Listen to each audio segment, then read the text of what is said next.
How long will sanctions against Russia last? Who is going to benefit from it?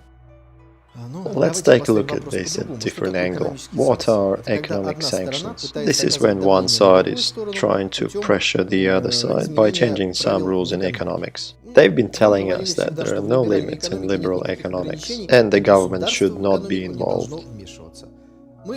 We agreed to that, not me personally, but the Russian government.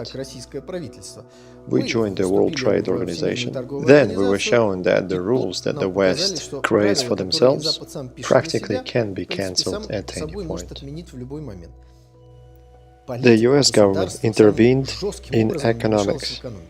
Now the companies are not allowed to do any business with Russian businesses, even if it's profitable. Politics intervene in economy.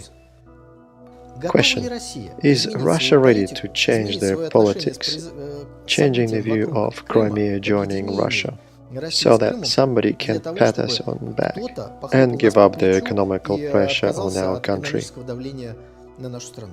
Obviously not.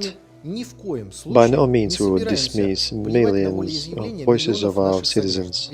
Well, as our liberals say, let's return Crimea back to Ukraine. Well, what are we going to do about 2 million of Russian citizens? Going to cancel their Russian citizenship?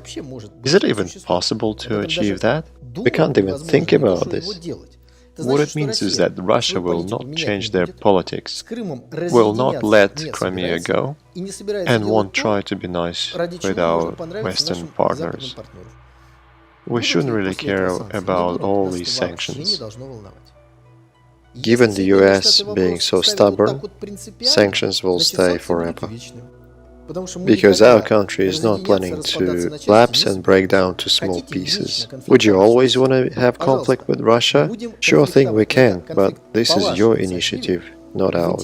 In the interest of the United States, but not Europe.